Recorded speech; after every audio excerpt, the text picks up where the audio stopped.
Good morning, everybody. Welcome to Zoe's Treasures. My name's Tracy. As always, here with my husband, Noel. He is back there running those graphics, doing our cameras. Hello, Robbins and Southern Charm. Forgotten Memories. Josie's Junk in the Trunk. Thank you so much for sharing this show.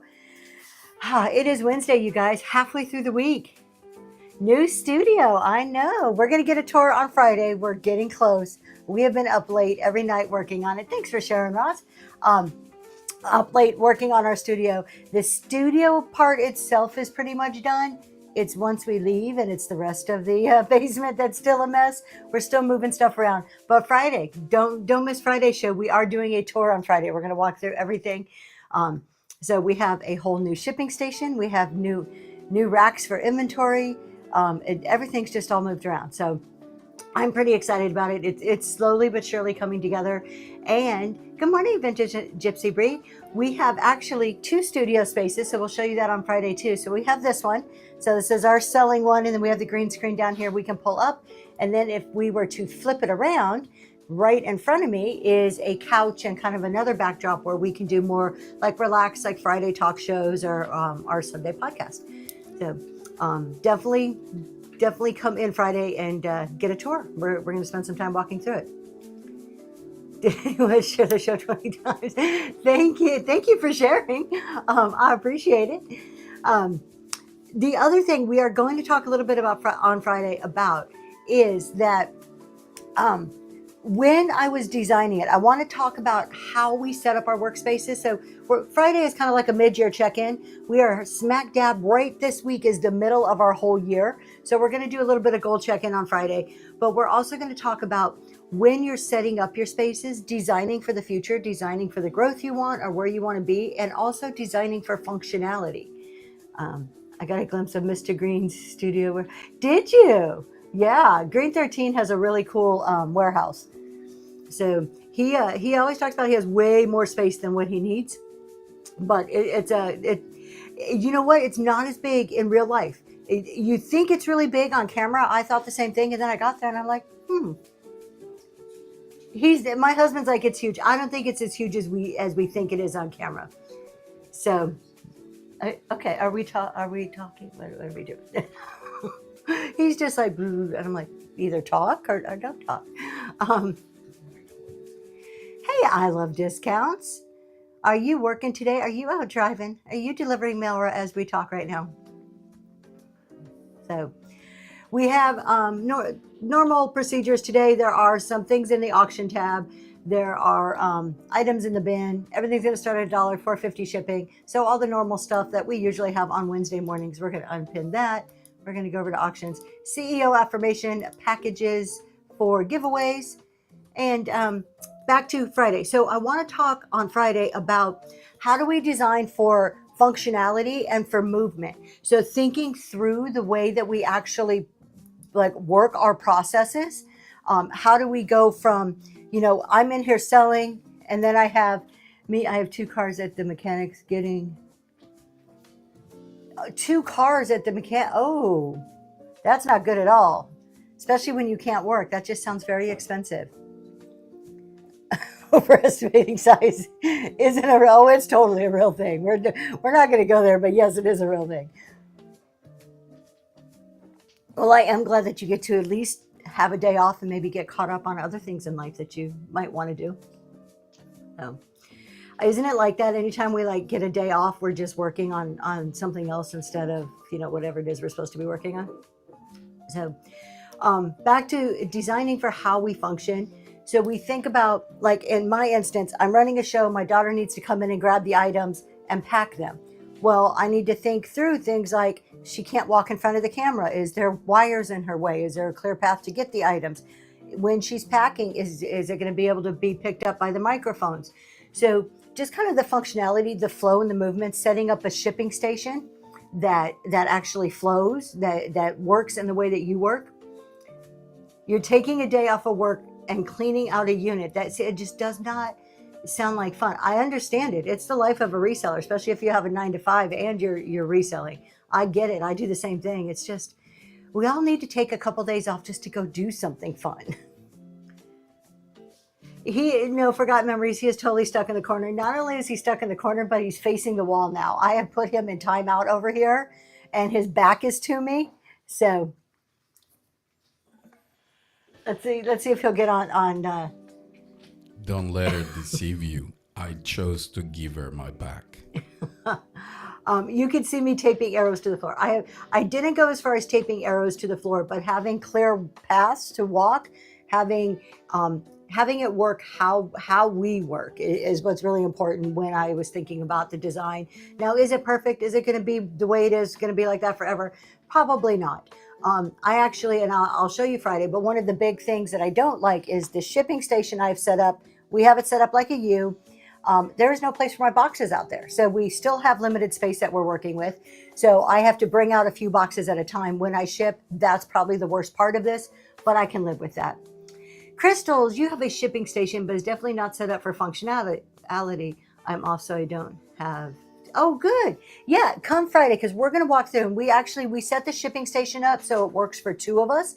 One of the problems with our old shipping station was that it was in a very tight, confined space. And if me and my daughter were in there at the same time, we were just constantly bumping into each other. We had one table to work on, so it wasn't functional for more than one person. So now we have a wrapping, a packing, a weighing station, along with a place to put everything once it's packed. So in the chat, Brandon Cohen, you're good, Eye for Beauty. We talked. You're good. Thank you, though. That was very sweet of you to put that in the chat. All right, so a couple of housekeeping things before we start jumping into some conversation. I think we're going to have an interesting conversation this morning. First off, CEO Challenge starts next week in July, the same space as we sell right now. Oh, Ross, that has to be hard. Has to be hard. Like the biggest thing for me in shipping, if I have to pull all my supplies out, ship, and then put all my supplies back, it will not happen. I will limit what I sell if I have to go through all of that. Good morning, the Bird Theory. So I need stuff set up, ready to go where I can just walk up and ship. I'm very much I don't want to drag things out type of a person. It needs to be there and ready and functional. We box as we sell. So if you've got a system that you're doing it as you sell, maybe it's not so bad. And I think while we have a basement, a whole basement to use, I still firmly believe that even in smaller spaces, if you're working out of an apartment or something where you don't have a basement, you can still set up something functional. You could take a linen closet and turn that into a shipping station of some sort. It takes some creativity, and it might not always be super like the best that it can be, but my hair is driving me crazy today. There's no, even like with the space that we have, there's still things that I would desire or want out of it. But we work with what we have, right? We work within the confines of what we're given and what our current situation is. So CEO Challenge, what is he doing? All right. I told him, Mary, you got that giveaway. Thank you for being here. I was just looking, before we started the show, I was looking on Amazon. I am going to buy, it's the only thing we won't have it by Friday. I'm going to buy lights to put up here. Since his back's to me and he's over here, I'm constantly turning. So like when the giveaway is about to run, he'll go like this, so I know there's a giveaway.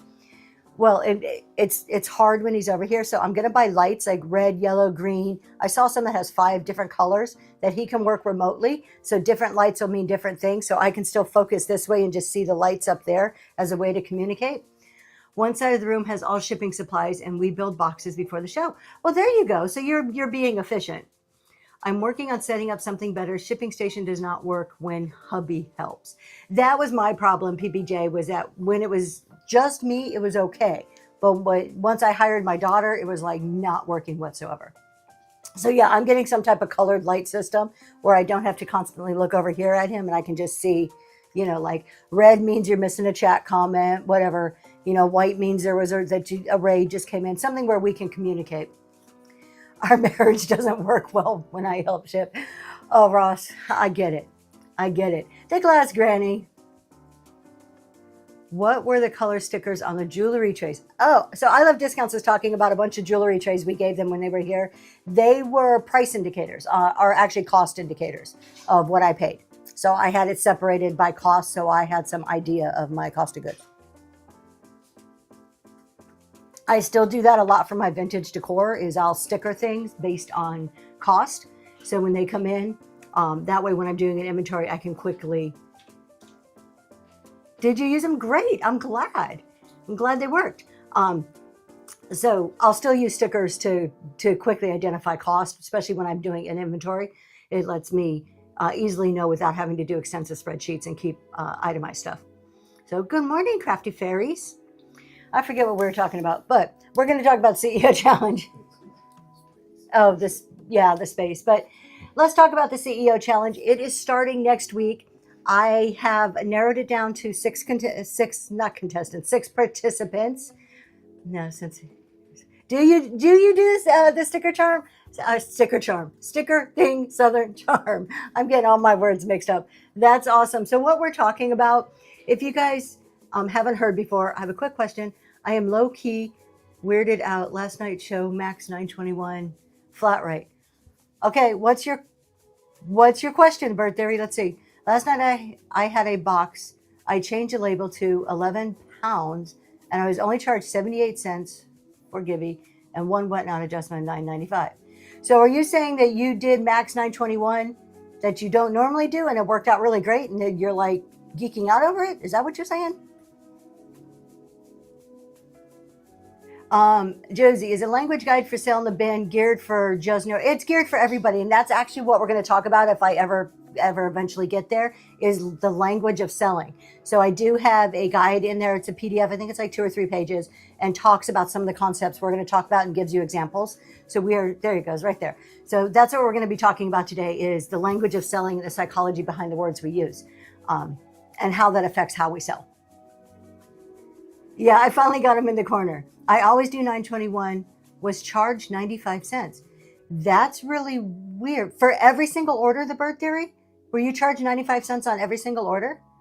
I wonder, no, shipping wouldn't have gone up without a notice. They would have notified us before it went up. The only one. I have no idea unless there's some incremental charge. That's really weird. It had to have been some incremental type charge. So he's over there. Oh my gosh, this is a perfect, I got to give you an example of my husband's sign language. I catch him out of the corner of my eye and he's going like this. What are you trying to tell me? He's like, that means send an email. How is this send an email? I don't know. I was reading last night and some of the girls were talking about buyers. They were buying bins and some sellers are being ousted by whatnot.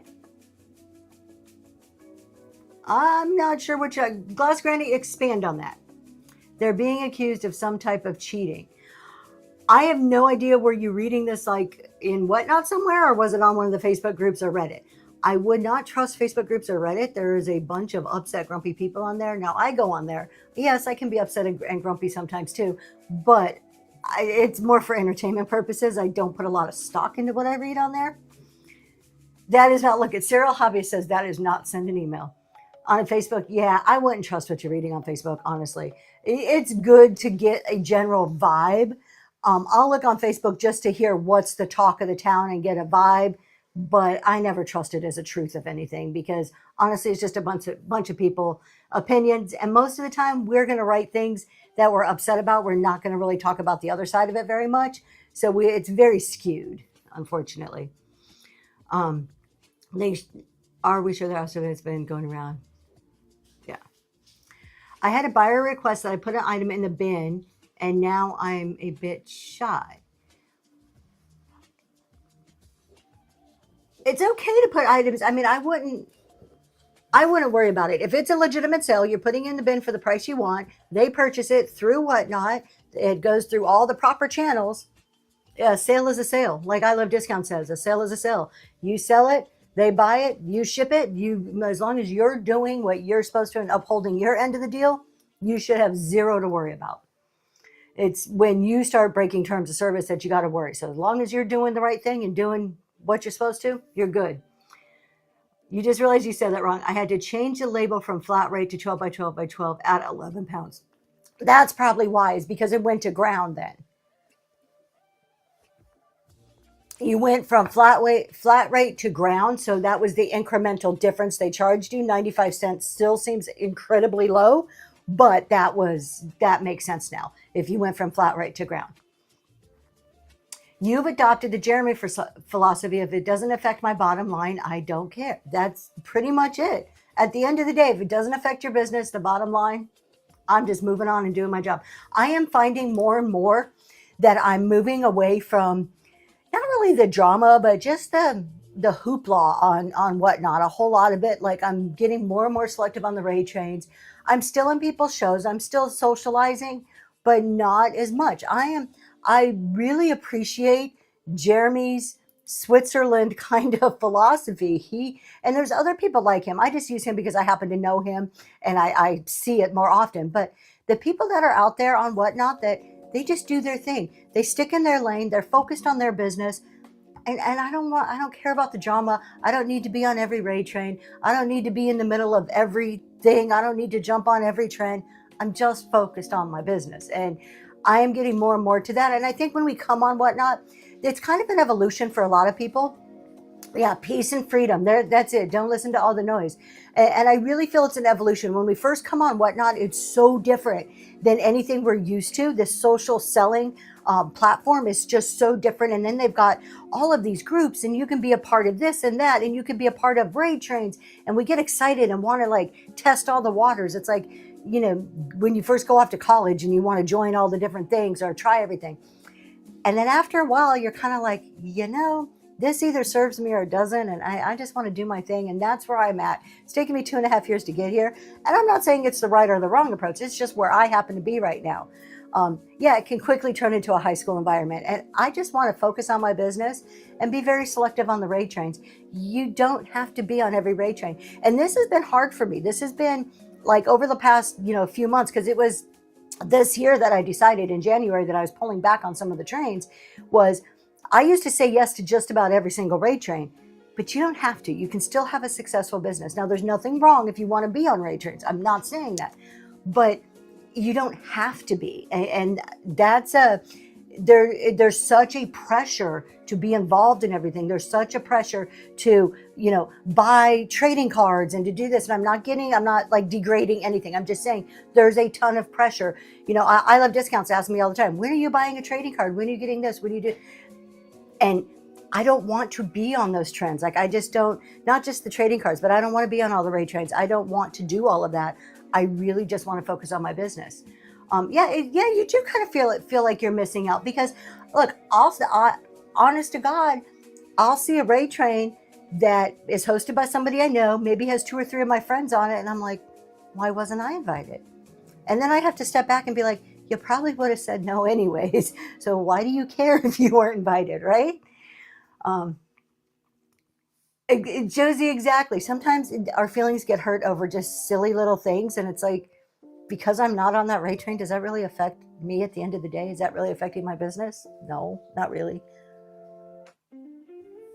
Gretchen says, I had a bake seller message me. I noticed I was in a junk show. Bad info letting me know. Had to explain. I listened to background packing. Oh, notice that you were in a show that was no good and you were just like, you were doing your thing. That's just it. Who cares? Why does anybody care who you listen to? You can go into any room. Look, we all know, and I'm just going to state it. No, I am not jumping on the card train. I'm not. My opinion about those, and I know I Love Discounts tells me I'm wrong all the time. Again, if you have them, they're wonderful. I think they're cute. I have some of other people's and I've gotten giveaways. I am not against them in any way, shape, or form. So do not take this away that I'm against them. They're just not part of my strategy. They're not part of my more conservative business accounting focused, type strategy that I'm building here. I also feel that they're trendy. Y'all could disagree with me, but I feel they're just like everything else. Little boo-boos came and little boo-boos went. Those neatos are coming. Those neatos are going. Things are trendy. I try not to jump on trendy trains. So, but that is for me, my business decision, because that fits my strategy. I have no problem with anybody else having them, or of them being there at all. So you got them by request. See, so that's what I mean. And not that it's bad. Everybody makes their own decisions. I'm totally cool with that. But that's what I mean. I've had people ask me, I'm not going to do it just because other people are like, oh, well, I want this for you. I don't want it for me. Yeah, cards. But again, please do not take away from this that I am against those, because somehow something's going to get clipped and then it's going to get out there that Tracy said something. That's not what I'm saying. I'm super concerned. I try not to talk about this topic because I don't want it taken out of context. So good morning, Cynthia. So anyways, let's keep going on. If you guys like primitives, do you like primitives? I have a primitive show on Saturday morning. Super excited about this. I do it once a month. I got some really freaking cool primitives. I'll have it loaded by Friday. I don't want them for you. I want them of you. So you want, I get it, the bird theory. I get it. Darren's going to come in swinging. No, I met Darren at the Seller Summit. He is a perfectly good gentleman. He would not come in swinging. If you chase trends, there we go. If you chase trends, you're always chasing new sources. Exactly. The last thing I want for my business is to get caught up in something and have a bunch of inventory and then realize I can't sell it anywhere. Particularly, I can't sell it off of Whatnot. That's huge for me. This is a big consideration. When I buy something, do 99% of my sales happen on Whatnot? They sure do. I pull back from other platforms. However, every single thing I have sitting in my inventory, if Whatnot were to go away, I could take to another platform and sell. That's part of my boundaries and what I source is I am not going to invest and put my money into something that has no value outside of this app, because if this app crashes, I'm not going anyway. I love discounts. I know me and you talk about these cards all the time. I don't feel that those cards have any value on eBay. Who cares on eBay? It's a Whatnot thing. Nobody cares about them on eBay. So that's why we love storage units. Yeah, because you can sell it anywhere. Well, we choose to sell it here. Who's on season 2 for Forgotten Memories CEO Challenge? Friday. I'm making the announcement Friday. I'm going to be notifying people tonight. So the 6 participants will be notified tonight for the CEO Challenge, and then we will make it public on Friday. So you want to know who our season 2 ones? You got to come on Friday and see. And it is the hardest thing, you guys. I hate turning people away, and it kills me to only pick 6, but anything over 6 is going to be unmanageable for that type of our CEO Challenge. So he thought it was, oh, see, that's cool. And we all have our different reasons. And this is what's so cool about Whatnot. This is a great thing about Whatnot.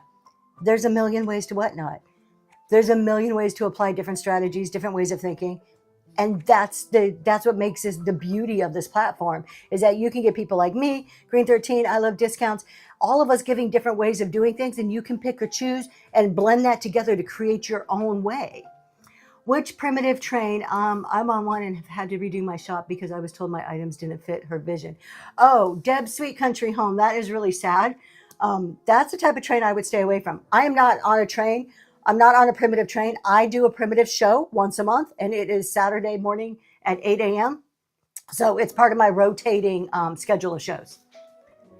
The CEO Challenge. So Maya, the CEO Challenge is open to everybody, new seller, experienced seller, middle of the road seller, no matter where you are in your journey, no matter what you sell, all the qualification you have to be as a seller on Whatnot. You have to do a minimum of 2 shows a week, plus be able to join in the weekly showcase. That's the only requirements to be on the CEO Challenge. Those of you, so we've already picked 6 for season 2. Season 3 will be, hold on, I got to think through. January, February, March, April, May, June, July, August, September, October, November. Season 3 is going to be in November. So if you're interested to apply for season 3, it's a couple months away. We'll be talking about it. What I encourage you to do is follow along with season 2, see if it's your vibe, see if it's something you want to participate in. We also will do, while we're doing the CEO Challenge and we have our 6 participants, we have an at-home version. So we will have download, something you can download once a week. What we do is if you're interested, you DM me. We give you access to a Dropbox, and once a week I drop in the challenge for the at-home version, so you can kind of follow along in your business if you're interested and apply the same concepts that the CEO participants are doing. So kind of like creates a connection and a bond between the participants and everybody else. So if you're interested in following along, we will be putting the first one in there by the end of the week. So just send me a DM, be like, hey, I want to follow along at home, and we will get you hooked up with that. Forgotten Memories, thank you. Forgotten Memories was season 1. So one of our original people, so was Mel and Stella Cards. We had 6. So it's not about who wins. We have 6 participants. It's about being better than you were on the first day of that month. So when we start July 1st, we're going to have 6 participants. Every single week, they have a different challenge that they have to face in their business, something that we put out there. So it's not about who's going to win. It's about, I'm going to pick a metric on day 1, whether it be average order value, repeat buyers, whatever it is, and I'm going to monitor that all month. And my goal is to end the month better than I started. We talk about systems. We talk about how to run your show. So various things within building the business, not just your show, but how it all fits together to create a comprehensive business, and how to grow in that, how to recognize things that you need to focus on. So it's really teaching the underlying concepts of the business. And it's all about a challenge to yourself of being better than you were when you started.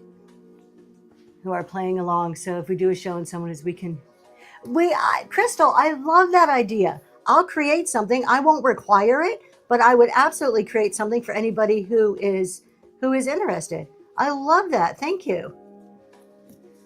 Yeah, and Forgotten Memory says we have a group chat and they still talk and update each other. So the people that did season 1, all those participants still talk and kind of hang out. It's like they form a little group of themselves. It's fun to follow along and hear the different whys and strategy. I love discounts. Yeah, we're going to talk about you in a second. It is really cool. So the concept, the part of it that I really like, Serial Hobbyist, one second, I'll tell you how. The concept I really like about it is, one, focusing on the business, because that's kind of my brand, my viewpoint on things, on how you should do this. It's not just a show, it's a business. But totally my train of thought, just, you ever do that? Like instantly gone. My whole train of thought. It'll come back. My train of thought just totally. Opened your mind. Bird theory. Thank you. And then every Monday night we do the mini Ray train. So we spend about 2 hours. The participants get to either talk about what's happening, or they're selling and demonstrating a skill that they've learned about. So, or a skill that they're working on. And they're letting you into their lives. So you watching get to follow along and see, is this person working on average order value? Oh, I'm really interested. Or maybe this person's working on something else. And then you kind of start rooting for them. You're like, oh, I want your business to succeed. And then the very last week, we talk about what were the changes? What did we learn this month? What got better? What are we not doing anymore? What are we going to keep doing? That type of thing. So it's really understanding those core concepts and getting to follow along. What's not working? Oh, okay. For some reason, our website is down right now. My husband just told me he can't get it to go up. But this is how you sign up. So it's a application-based process. I picked 6 participants. I've already have the 6 for this season. But then if you go to my website when it is working, hopefully it'll be back up in a couple of hours, zoestreasures.com. There is a CEO challenge. There's a thing where it says contact me if you're interested. If you do that, I will send you the link, or just DM me on here. Make it easy. You can just send me a DM. So if you are interested in following along at home, just put, hey, I want to follow this at home, and we'll get you hooked up with that. We use a Dropbox to put things in so you can download. Or if you're interested in being a participant, just tell me that and we'll get you on the list for season 3. Oh, Shopify is down. That's why. Okay. But the website's working. I don't know. That's a after the show problem. That is not a right now problem. But it's starting. It's coming. It's going to be really great. And Forgotten Memories, I think I mentioned this. that we are doing a reunion show eventually. So we're gonna. I would need a little bit of time to go by, but I want to take everybody from season 1 and do a reunion show. Just kind of do a little raid train on where we are, what's happening, how's our business come maybe over the last 6 months. So it's in the works, but we got to give it a little time. We need to give it, like 6 months, maybe 3 months, something like that. If we bought a full set of PDFs, is the info there or is it a separate Dropbox? We use a separate Dropbox for the CEO challenge, and there's no charge for the CEO challenge. So it's a separate Dropbox, but it's free. All you got to do is DM me and you can get access to it. What do you mean by cards, business cards, greeting cards, playing cards? Not sure. Oh, are you talking about the giveaway? Is it UGA dog? Are you talking about the giveaway? I'll show you what it is if that's what you're talking about. But we were talking about trading cards a little while ago.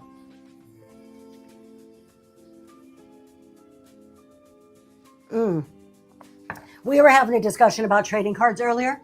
There are a lot of people. Trading cards are very popular on this app, and ThriftWorks is the main producer of those trading cards. There also is another seller that does a different type of card. It's the Gumby Man that does another type of trading card. ThriftWorks was the original one, and then Gumby Man created a different type. And they're like cards where they do like caricature pictures of you that represent your business, you're selling, maybe something you're known for on the app. And then they've become very collectible among Whatnot people. So a lot of people trade them, put them as giveaways. They sell them on their, when they're doing shows. They have raid trains around them. So they're not business cards. They look like a sports card. They look like a baseball card, or, they look like a sports card, but they're for Whatnot sellers. If you go to Thrift, could somebody put in tag, I Love Discounts if you're there, because he has like 3 different accounts. I am not sure what account that you go to, but if you guys could tag ThriftWorks and somebody else tag the Gumby Man, those are the 2 people that sell these cards. They are 2 very different cards. They have different styles. They're done, again, 2 different people have their different way of doing it. ThriftWorks was the original, and then Gumby Man came and started to do some too, but they're a very different style. So trading cards are, there you go. Crystals, thank you. You can just search. I never use the search on Whatnot. One more time, baby. Eye for Beauty. Thank you. Okay. Let's talk about something else here. I wanted to talk about the language of selling today. So our words are powerful, and the words we use affect the values that our products demand, or our products will get.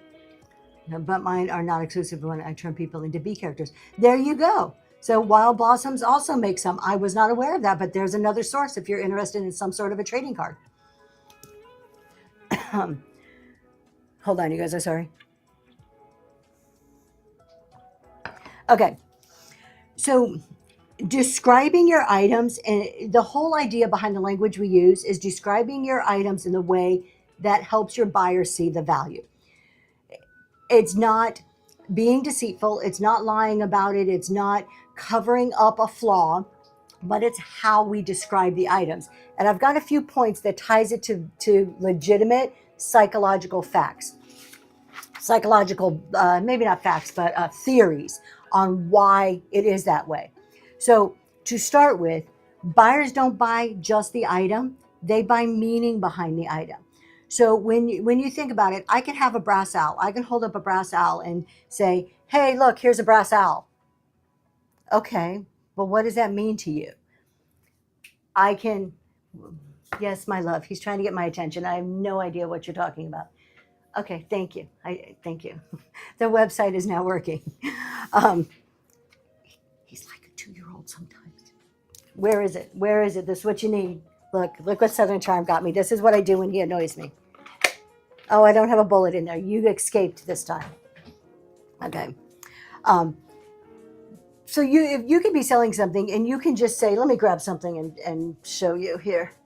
Let's do a little trinket box. I can say, okay, we have a trinket box. It has a little medallion on it. It's really cute.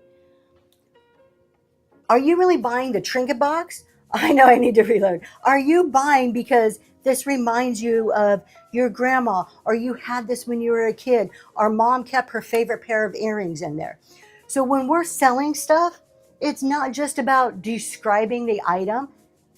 This is a live selling platform. They have eyes. They can see the item. That's the beauty of this platform, is that we have this item. Thank you. Everybody's just, my daughter is now holding signs up that we are out of bubble wrap. He's worried about the website. I'm like, those are not show problems. Is this one of your most favorite topics? The trinket box is for, it's in the auction tab if you're interested, Josie. So I like this topic too, and this is one of the hardest things to master. Why is it hard for us on live selling? If you're not natural, or like if you haven't come from a sales background and maybe had some training, this is something we have to learn, and it takes a long time. It's not just like, oh, I'm going to read this and I'm going to be an expert in the language I use. It takes a while to learn it. Is how we describe things, the words we use portray different emotions, feelings, thought processes within the buyers. So we have to be very selective in the words we use. What we want to do is not just describe an item. I can hold anything up and say, this is a mouse. Why? What's the why do you want it? The with them. What's in it for you? What are you going to do with this mouse? Why is this mouse better than the mouse you have? Just telling you I have a mouse for sale does nothing for you. Unless you just happen that day to be specifically shopping for a mouse, you can care less. But if I start connecting this mouse to, you know what, this mouse is 30 years old. It's one of the original ones that ever came out. Do you remember when you got your first computer? How about your parents?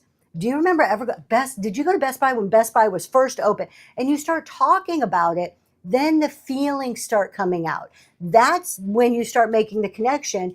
And all of a sudden in buyers' brains are like, oh yeah, I need that. I need that. They could have cared less about having a mouse that day, right? So it's not convincing them, but it's helping them. Circuit City, thank you. That was the one I was trying to think of, the one that closed down. So it's not necessarily that you're selling it or you're convincing it. You're connecting their feelings to an item. You're helping them go from, okay, here's a product, to here's an experience, right? Big Boss Energy walking in 10 minutes. I Love Discounts is great about this. They use ChatGPT to help come up with a lot of it, which is totally cool. What a great use of an AI is to help you make those connections, to help you invoke the feeling, the memories that are tied with something. So I can say, instead of this is a brass, if I had a brass owl, instead of that, this is a kind of piece that ends up on a bookshelf and is a conversation starter.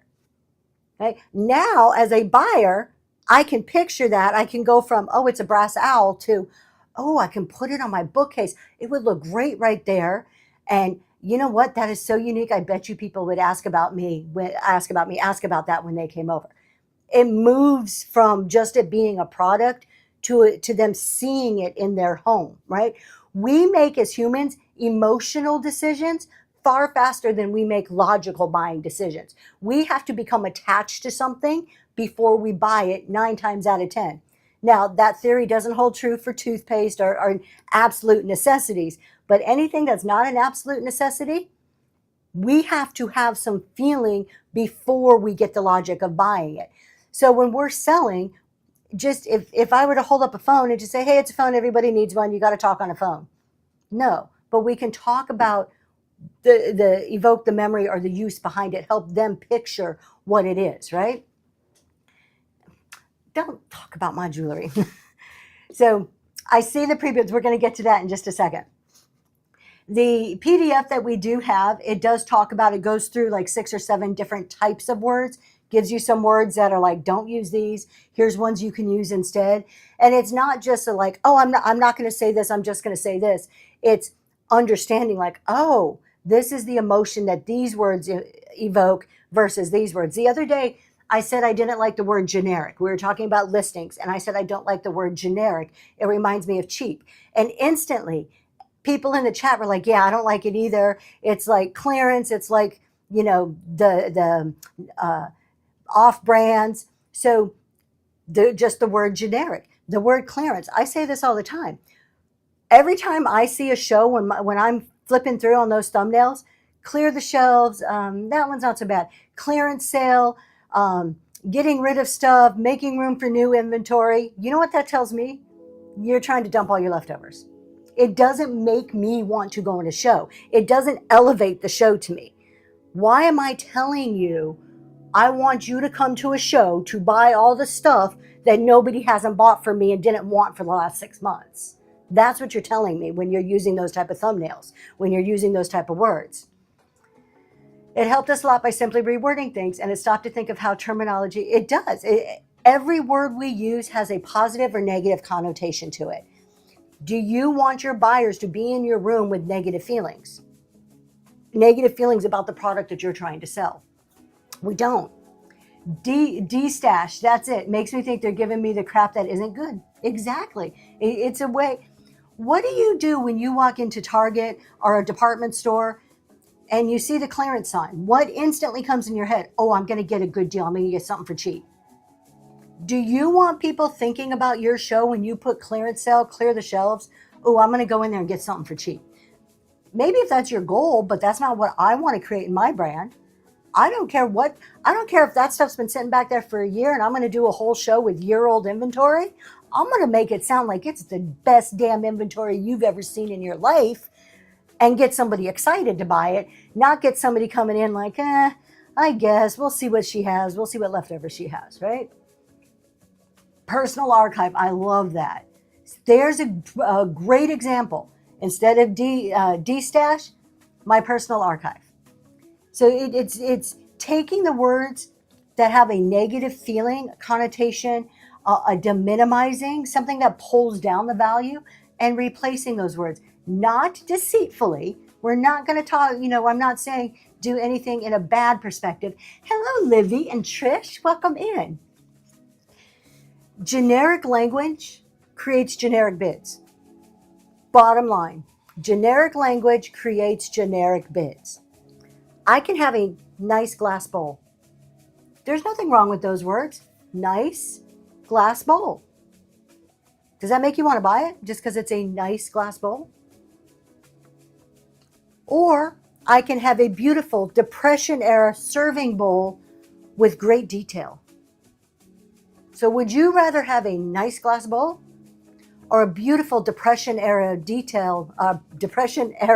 bowl with beautiful detail?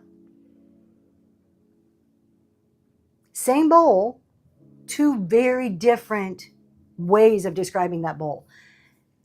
Now you have to be honest about it. Again, we're getting away from not being deceitful, but you have to be honest in the description, in the sense of if you over exaggerate it, if you go on and on, oh my God, this is the most beautiful bowl. If everybody knows it's an EAPG bowl, it's been around for 100 years, it's really cool, and you keep going on and on and on and on and on, that's going to get a little old. That's going to get a little draining. It's exaggerated. Nobody wants it. So there's a balance. There's always a balance to what you're looking at. This is the whole concept of framing. We're framing the item for the buyer. We're presenting it in a rich, detailed context for the buyer. Does it do any good? Let's see. Let me grab something else. Let's see. Let me just do the pre-bids here. But I can hold this up and I can say, okay, we have 2 candlestick holders. Now, we all do this, me included. I'm just as guilty of this. All right, 2 candlestick holders. You guys know the candlestick holders. You're looking at them. Now, I know some people are not looking. They're busy doing dishes or folding the laundry or packing their boxes, so their eyes may not be on the screen. So you want to start with the product. Hey, we have candlestick holders here, and then let's describe them. I don't know if these are hand carved. They have beautiful grains in the wood. That's some good wood, yeah. Beautiful grains in the wood.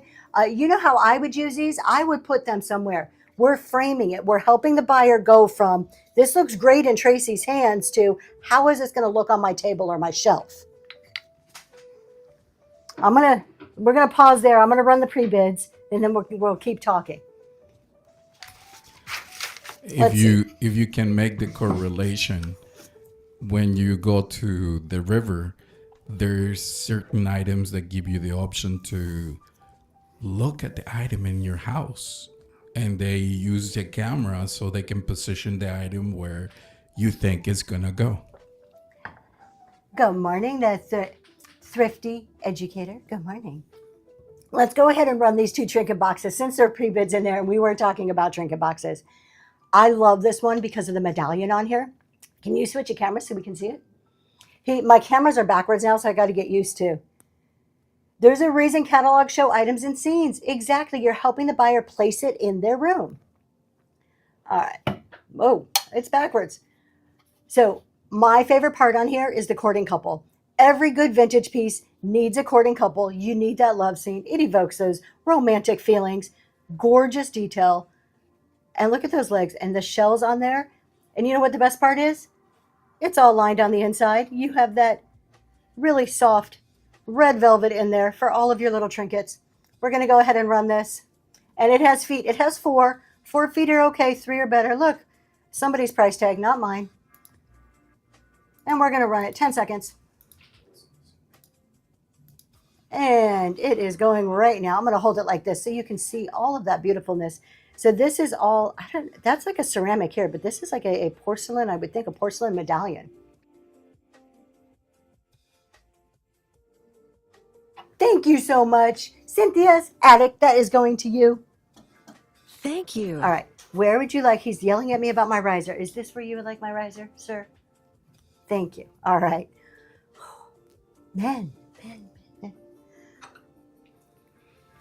Southern Charm, I just have to say, those Nerf guns are the best gift I've ever got. I'm going to talk about these things every show for like ages now because I need one. You know what I need to do is create a belt clip and just carry it around with me. And every time it gets on my nerves, ready for your vanity trade. There you go.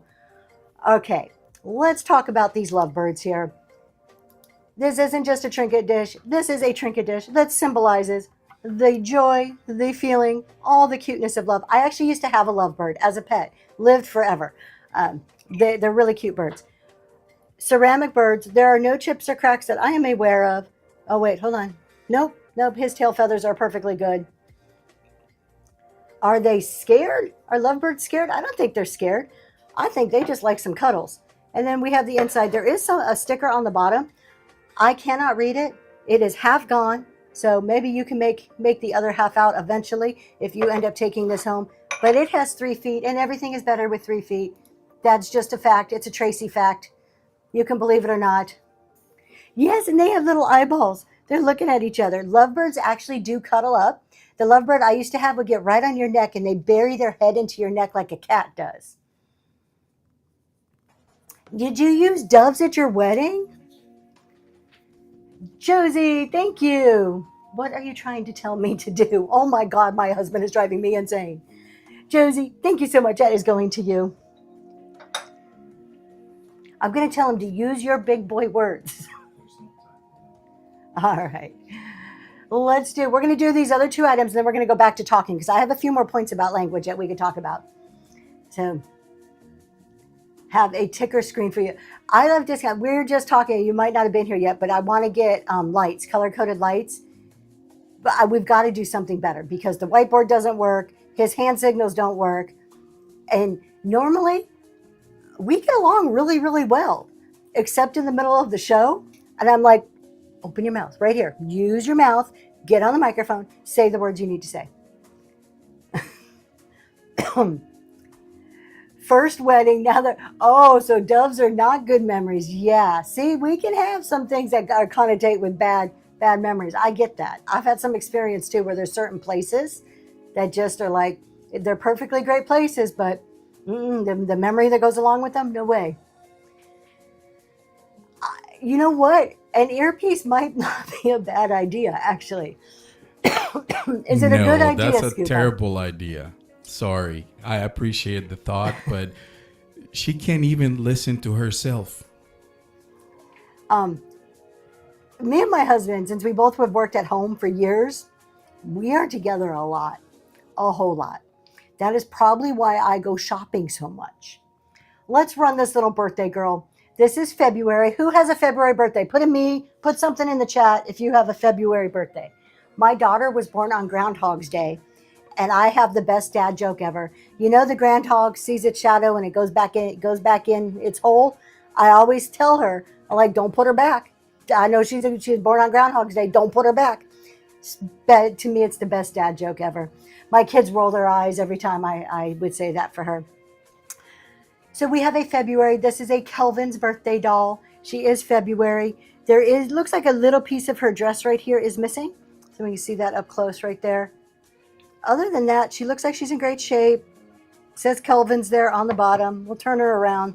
All of the petals are on the flowers. That's always one piece that we see chippiness, but maybe another little piece of the dress. And that is running right now. The 18th is your birthday. Thank you for your purchase from the band. Hers is February 2nd. Cynthia Zadig, that is going to you. Congratulations. And the last one for right this Thank you. moment is the Halls. I love the colors, you guys. Look at the colors on this. The gold pops so much against this blue. It is a 2-cup teapot. So if you just need, totally usable, you need a teapot just for maybe you and your spouse. Maybe give them some tea that relaxes them to go to sleep and shut their mouth. Just, you know, just a little nighttime, have a little bit of tea. We have a teapot here. I did put in the description, there is a crack line here on the lid. When it's inside, you don't see it. Still totally usable. It does say Halls there on the bottom, or Hall, not Halls, Hall. 2-cup teapot. And the inside, still nice and clean, totally usable. We'll turn it around. If you're a collector, this is a really pretty piece because it'll pop. I love how the lights shimmer off of that one. And that is up and running right now.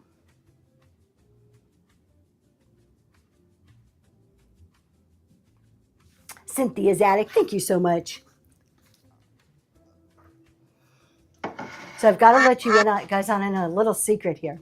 I can never say that word, Nervous Nelly. Fleur de lis. That's one that I have to think about and say very slowly. I am totally impressed with anybody that speaks more than one language. I was born in Arizona, moved to California, lived all over the country. I've heard a bunch of different accents. English is my first language, the only language I speak, and I cannot do that very well at all.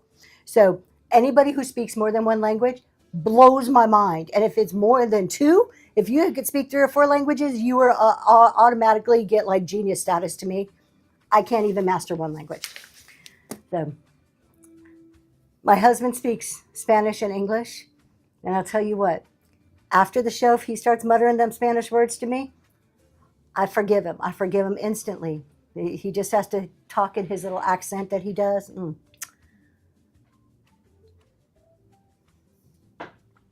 Really? The Aaron sphere. Is there a reason for that? I'm sure there's some specific reason. Tell us why. Okay.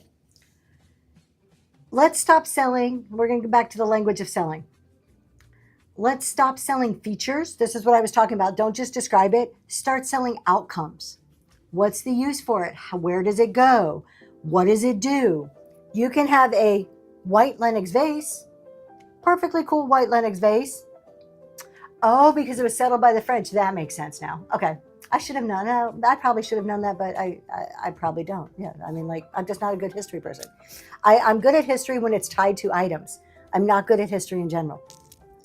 But instead of just a white Lenox vase, how about if I did, this would be a beautiful on your dining table because of the white porcelain. It matches every single season, every single holiday. You can have this on your dining table year round.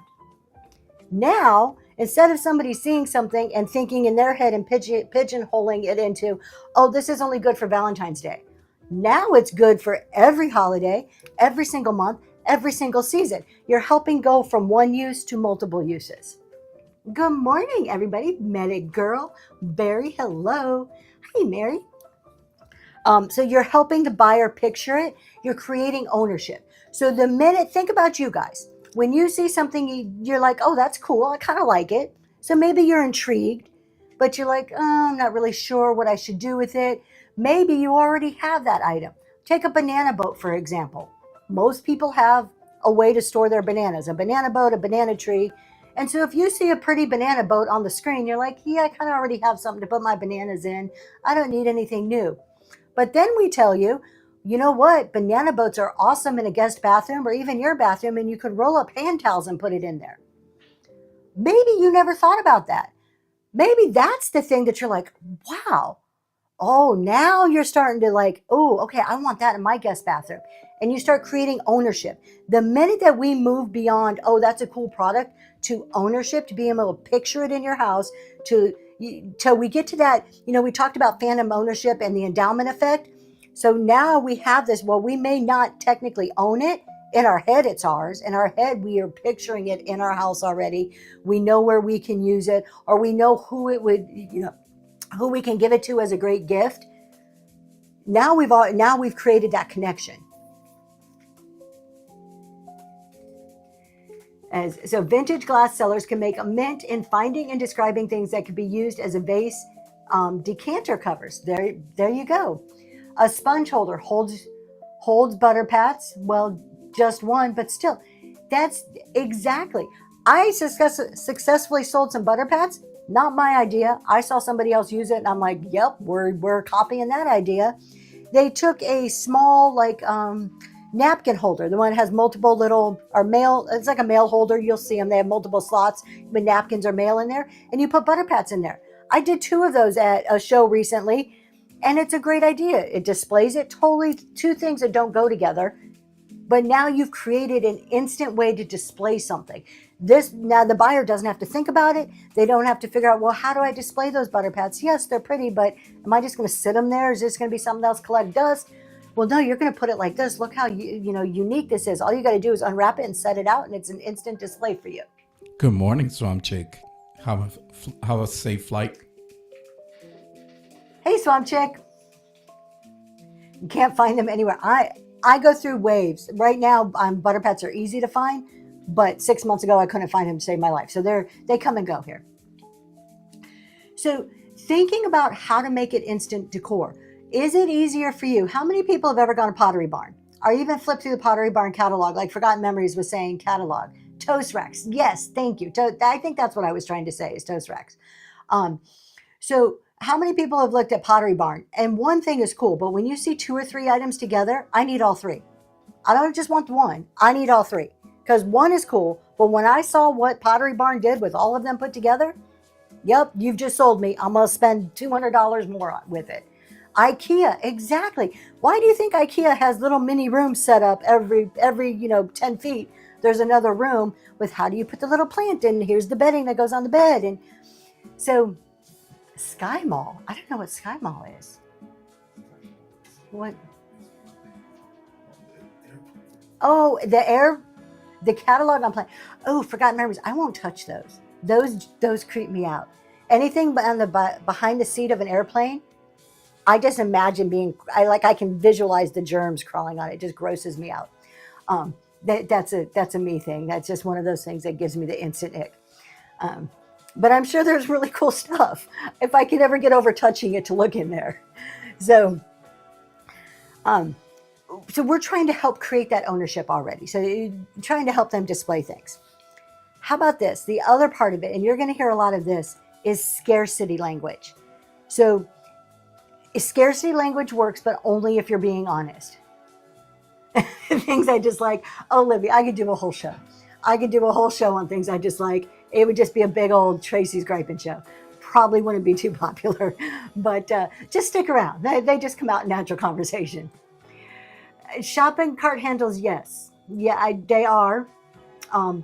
We do carry. Is anybody else like me? You have a big old bottle of hand sanitizer in your car door.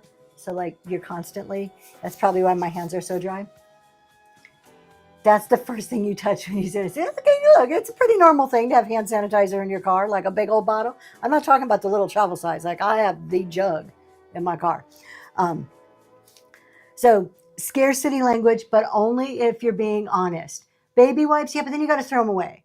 And they would end up all over the floor of my truck. I'm just telling you, my truck, my truck's a mess. My truck is not like my house. My house is pretty clean. I mean, we're not spotless here, but it's decently clean.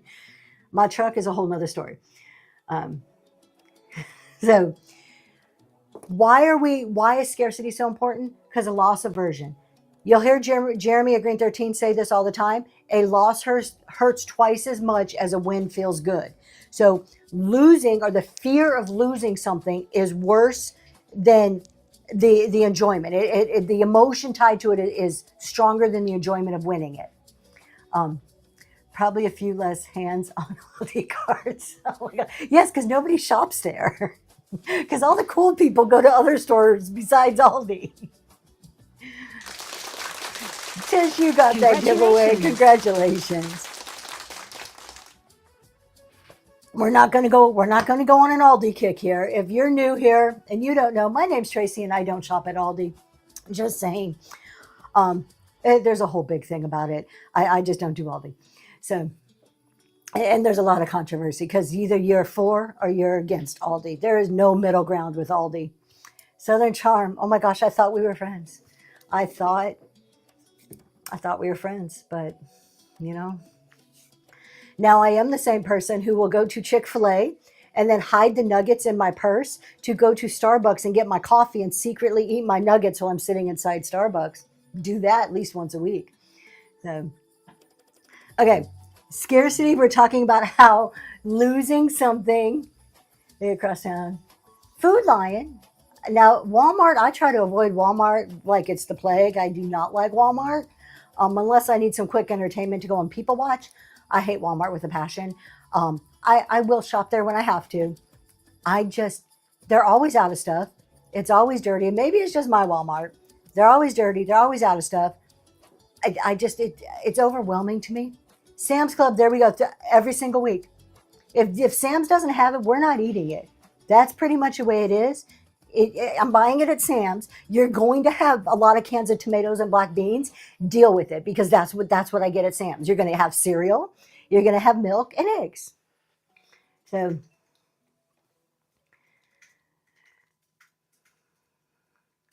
no food items from Walmart. Sam's Club, there we go. Yep. I do not cook. Did you notice that I just named all the foods that really don't require much cooking? That's how we do this.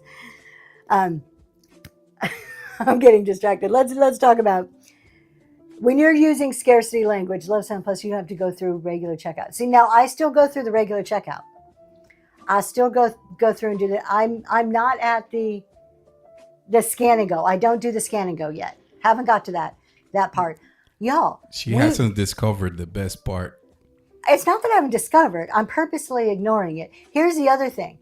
I refuse to go to self-checkouts.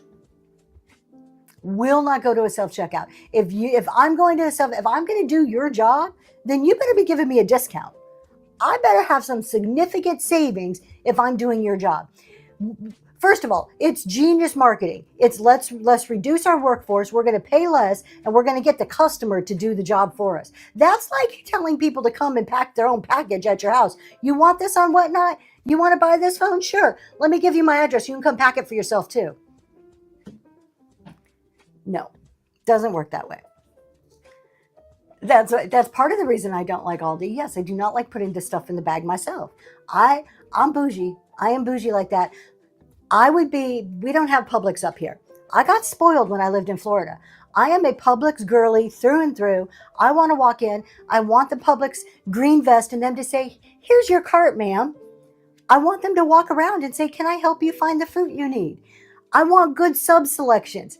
I am a total spoiled, grocery store shopper. Unpacking. Where shopping is a pleasure. There you go.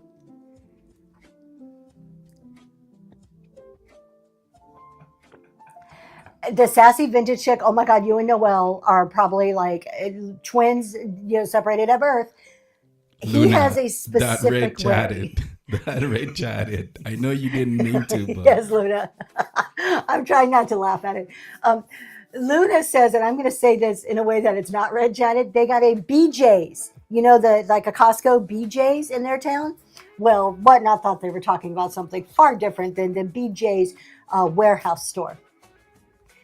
So it's like the Chick-fil-A of grocery stores. There you go. That's why Publix is awesome. But All right, we're going up. But how to pack the bags, sassy vintage chick? I just got to yes.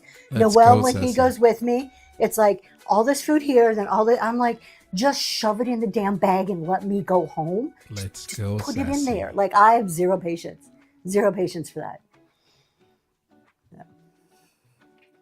Fridge, no, I'm just like throw it in the bag. It's a 30-minute drive home. It's all going to come right back out of the bag, and then we'll separate it. And I that's don't when care. that's when she puts the cheese alongside the chicken that she got from All the go in oven that is still hot, and you get melted cheese when you get home. It just doing the work for me, just pre-work there. No. Let's talk a little bit about scarcity language. If you use it correctly and you're honest with it, it can create that FOMO, it can create that fear, that loss aversion, the fear of missing out. So you can say, I've only found 2 of these out in the wild. That's truthful. That's explaining scarcity. I do this one a lot. If you're in my shows, you'll hear me use scarcity language quite a bit. It's one that I seem to gravitate towards. You order online and they bring it to your car. I don't have to deal with the crowds. Robin, I'm not an online person yet. I mean, like I do Amazon and stuff like that, but I'm not a like grocery online. I need to like see and feel it. I need the experience of the shopping. I'm when I do online, I get frustrated. I feel like it just takes me forever trying to look for the exact thing I want. I need to be able to like scan the shelves and pull it. It's an experience thing for me. Yeah, Aaron, just shove it in the bag. Let's go. Come on, people. Let's move it, right? Sassy, ATV, ATV all the way. Liz, I'm with you. I want to pick out my own like bananas and like the certain meat, and it can't be like weird colored. It needs to be just right. Not that I cook it. It grosses me out. This is part of the reason I don't cook. Here you're learning all of the weirdness of Tracy. When I see raw meat and then it goes to cooked meat, like there's something in that process that just, like I want to gag thinking about it. Like if I have seen it raw, I'm probably not eating it when it's done. I need somebody else to do that work. I just want to see the pretty version. Like I don't want to see the ugly version. I don't want to see the dead animal version. I just need to see it presented. I know that sounds super bougie. It really makes me like want to gag when I look at raw meat. Yeah, don't ask her about barbacoa tacos. Oh, he makes barbacoa, real barbacoa with cow's tongue. Most delicious thing ever. I need to leave the house for 2 days while it's cooking in the crock pot. I do like medium rare steak, but it's already cooked. And it usually has a little garnish and there's some potatoes on the side. Like I could deal with that. Like, look, I know steak comes from the cows. I got you. I know where it comes from. But seeing it raw and then going, that's probably my biggest reason why I don't cook, besides just absolutely not enjoying it. There you go. That's a big reason why you're a vegetarian. See, I may have weird things, but there's other people that have the same weird things. Just saying. You can't have your food touch each other. That's pretty common, though. I think there's a lot of people who actually do that. Cow tongue is delicious. Hey, who here has tried cow tongue? It is very good. It sounds disgusting. It looks gross. It smells gross when it's cooked. But when it's done, very, very good. It really is. Southern Charm. All right, I'll make you some barbacoa. Well, I'm not going to make you barbacoa. Noel can make you barbacoa. I don't think it tastes like corned beef. Maybe it's just the way like the spices he puts in it. Oh no, you can't feel the taste buds. The way he cooks it, once it's all like shredded up, yeah. If I have any texture, I'm a very, very big on texture. It has to be right. Eat your own sausage and eat it all year long. Yeah. Hey, if you guys could do that, like the whole there's people. I mean, I live in the country. They go hunting for the food. They go hunting to get the food to last all winter. That's wonderful if they can do that. No. Any pre-bids? Thank you. No pre-bids. I don't think, did I? No, we're good. Okay, we're good. Thank you, Livy. I do want to talk about, it felt like chewing my own tongue. Oh, no, when it's done right, it needs to be cooked longer. No pre-bids on barbacoa. So we're talking today about the language of selling. So using scarcity language. If you're just like, oh, this is one of a kind, you'll never find this again. Everybody knows you're probably BSing. They know you're not telling them the truth. But you can use scarcity. You can create that FOMO, that loss aversion effect, that feeling of I'd rather win this than lose it because the winning feels good. By using words like, hey, when I'm shopping for it, this is only the second time I have found this in 2.5 years of being on Whatnot. That's a truthful statement. That shows how scarce it is. I rarely come across this pattern. This pattern where they only made 500 of these bowls. Things like that. When you're telling the truth, as long as it's not a lie, you can create that scarcity, which ties to the loss aversion. People don't want to lose out on something. So the minute they think, and why this works, why this is an effective form of language is, if there's something you like, first of all, you just see it and you're like, oh, that's pretty, I like it. And then you're like, I tell you, I've only found 2 of these in 2.5 years. Instantly, you're like, wow, when am I going to see this? I've never seen it in the antique store. When am I going to see this again? Now I need it. Now I don't want to lose this because who knows when this chance will come again? How many of you have bought something or gone to a concert or did something in life outside of Whatnot, did something and then used the words, this is a once in a lifetime experience. This doesn't happen very often. How many times do we justify something that we're doing by it being a once in a lifetime, or this doesn't happen very often? People say, I went skydiving because that's a once in a lifetime experience. No, it's not. That's a justification, but you're using the scarcity of it to convince yourself, and that's totally cool. You can go skydiving as much as you want. There's places all over the country to go and do it. But they'll do it once and say it was once in a lifetime experience. So when we're describing our items, when we're using that language in the course of selling, I am not jumping out of a perfectly good plane. Absolutely no, never. World Cup tickets. You can't. That's it. I'll spend $2,000 on a World Cup ticket. This is a once in a lifetime experience. No, I would not. But for example, is it really? Because doesn't the World Cup happen every year? Isn't it annual? Like the Super Bowl? It's a regular event. It's not. You can go next year, the year after that.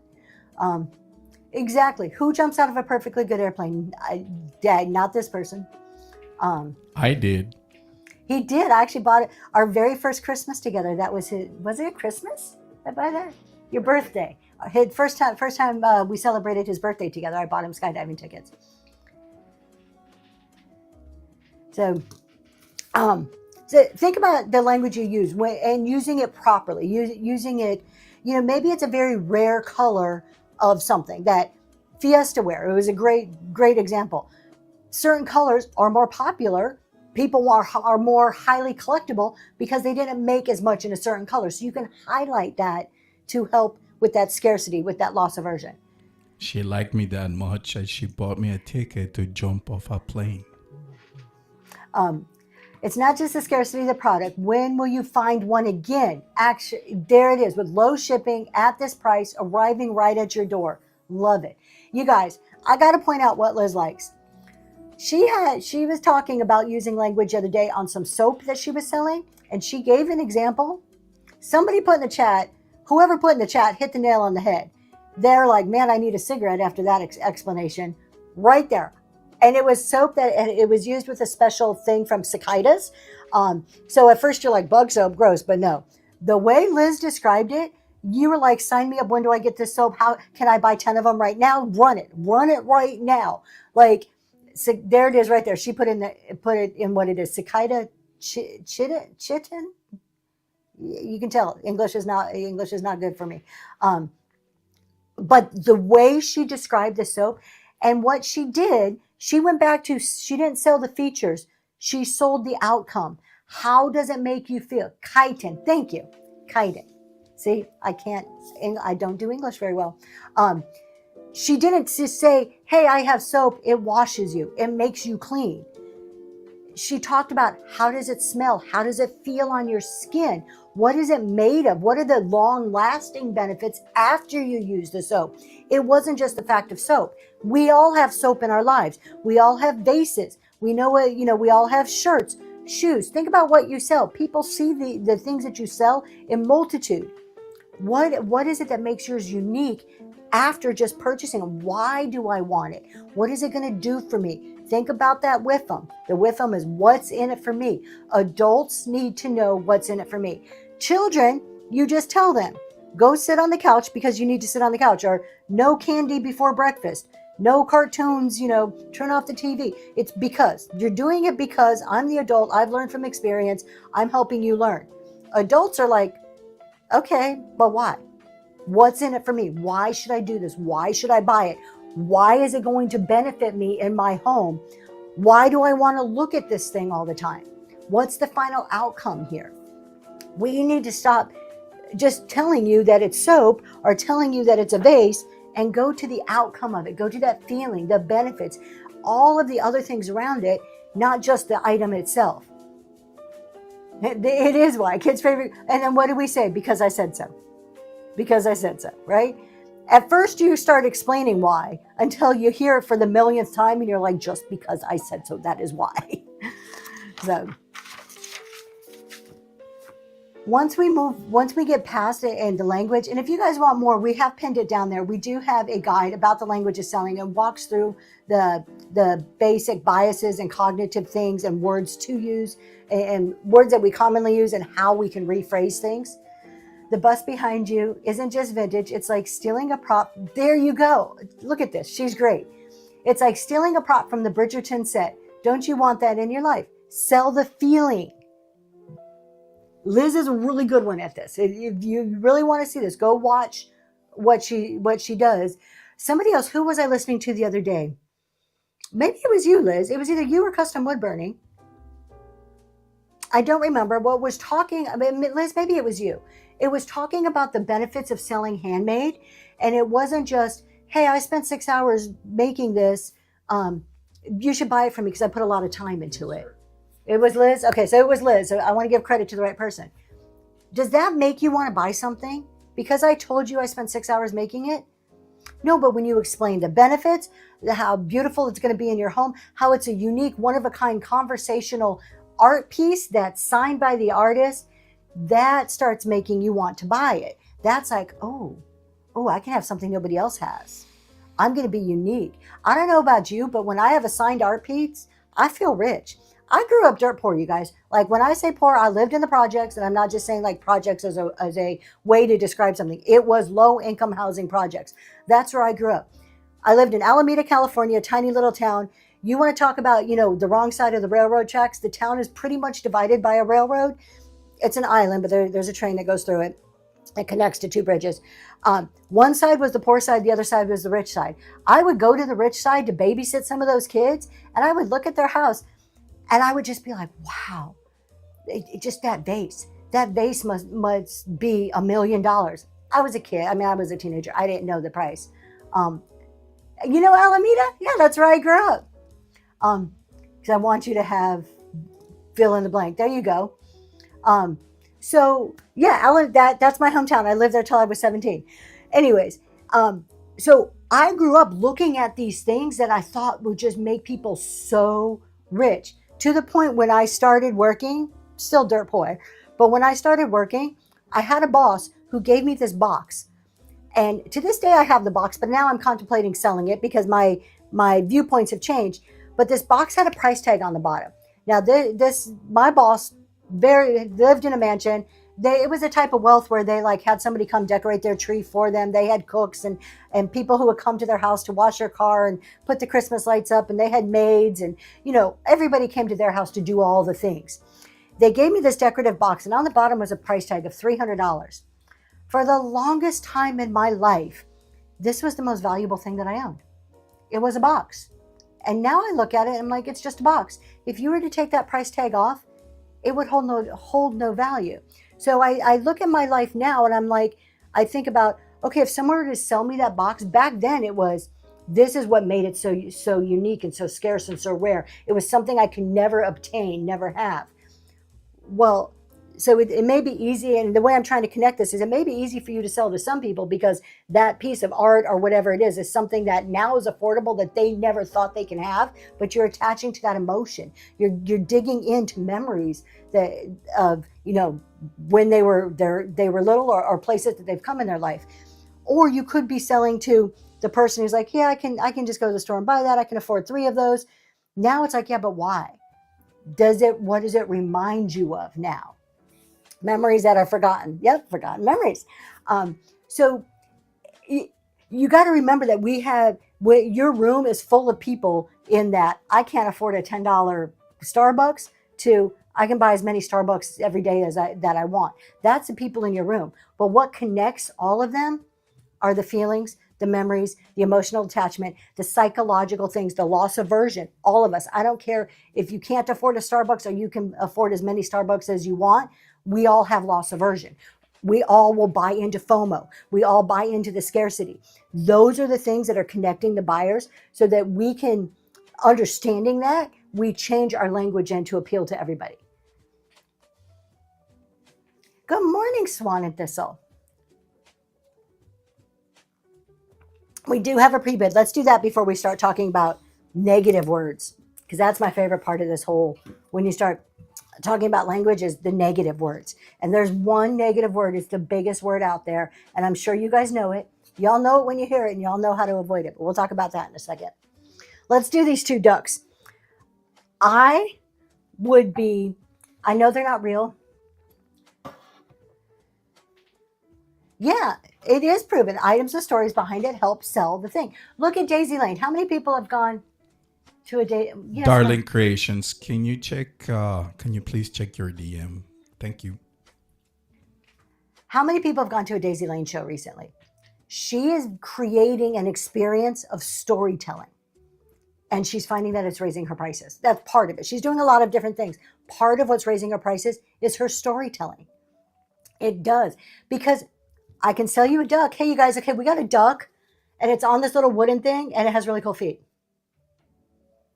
Or we can show you these ducks up close.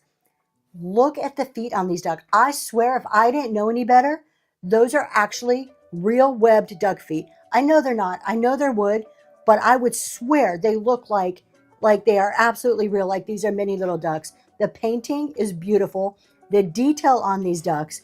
I would put these on a book stand or like a book stack, maybe in a man cave. They would look really awesome in a man cave, or in with all of your primitives. How beautiful in with all of your primitives would these ducks be? We're going to go ahead and run them. $1. 10 seconds on the clock.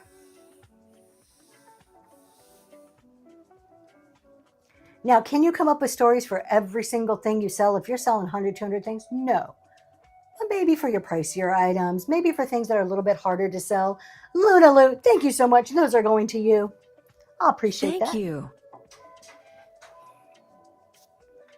So you got to, think about what is considered a primitive? Is it animals? No, primitives, Southern Charm, maybe you can answer this better. Primitives is like the Rusty Crusty. Crocs, very old school, simple tools. Yes, my love, did you want to say something? Thank you for the first purchase. I Thank you for don't your have my first screen on to be able to purchase. see that. Next time, turn your mic on and just say, thank you for the first purchase. If she would only take a breath for me to be able to talk. You can feel it. Can you feel that? Like, I need the Nerf gun. Luna says no, but I can't see it. So let's just move on. Thank you so much for your purchase. I appreciate it, whether it was the first or the 100th. Let's do that. How about that? That's even better. Yeah, see? I'm keeping the dead air time. We're not just sitting here quiet. Primitives, as Southern Charm explained, serve a Unitarian purpose. So when I think primitives, and I'm not an expert, wood, Crocs, ceramic, rusty crusty, very like the old green handle type utensils with the chippy paint, kind of farmhousey to some extent. The farmhouse has a different aesthetic, but they probably could mix well with each other. An internal feeling that it's invoked by specific items.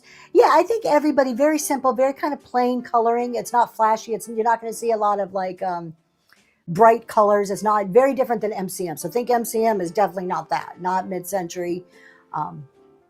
So that's probably the easiest way to explain it. If you if you search within Whatnot primitive, you'll probably get a bunch of items come up and you'll be able to see what primitive is. All All right, let's talk about, there you go, Little House on the Prairie decor. That, I think that kind of sums it up. That's very primitive, yes. When we're using language, there is what's called an authority bias. So the authority bias means that when somebody comes into your room, they automatically look at you as an authority figure within that setting, okay? Not somebody to rule their lives, but within the setting, within the context of their room, they look at you like an authority. So that's an authority bias. That you can then use that knowledge, that authority bias knowledge, to capitalize on that through your confidence. So the more confident you are, so just think about this. Somebody comes into your room, automatically assumes you're the authority. Those are your items. You're describing the items. You're selling them. You're showing them. You're the authority on those items. You're the authority on the experience that's happening. If you're very timid and shy and like, we have a candlestick. It's wood. It's really nice. Beautiful. It's 6 inches tall or 4.5. I don't know, but it's really nice. You're kind of timid and stuff. That authority starts to diminish. It starts to go away. They're kind of like, does she even know what she's doing? Does she really know the items? And it goes away immediately. Even if you are not an expert, you do not have to be an expert on your items. Even if you are not an expert, you bring your confidence and you can maintain the authority bias in the buyer's point of view. Check this wood candlestick holder out. It looks like they made it in 2 pieces, probably hand carved or at least turned on some type of table, holds a taper, stands 4.5 inches tall. I'm not guessing the height of it. I'm not guessing the make of it. I'm talking about benefits. You know how I would use this or how this would look really great. So it's maybe projecting your voice a little bit, taking a deep breath, pulling your back up straight, squaring up your shoulders. You are confident. You are in the game. You are ready to go. It's bringing that to the table, helps maintain the authority bias that buyers automatically walk into your room. Why do you think they're, first of all, let me ask you this question, then we're going to talk about why it is. How many people have gone into a chat show, and it's okay if you feel this about me, totally cool, but have gone into a chat show and you're like, you have no idea what you're talking about. They're out there. I've been in them. I've been in chat shows and I'm like, well, how do you consider the seller support? Like, I'm just a little confused, okay? But we don't know that right off the bat, right? The minute we go into a room, we assume, because of authority bias, this person knows what they're talking about. This person is talking about maybe shipping or some type of seller support. We give them that authority immediately. It's up to you to maintain that authority. They have been here 2 months and sold 100 things. Exactly. Okay. So how do you maintain that authority? It's your confidence. When you believe in what you're doing, you believe in your process, your system, your items, and you have prepared for that show. And prepare looks very different no matter who you are. Prepare could be very different things. You bring that confidence to your show and you maintain that authority. It affects the show. This is one of the, I'm going to use Daisy Lynn because she is just knocking it out of the park. She, on her Friday night show, now she looks great anytime, but her Friday night show, her signature shows that she's doing, she dresses up. Now, I'm not saying you have to, but just listen to the difference here. She comes to it. TLC Mama Bear, welcome in.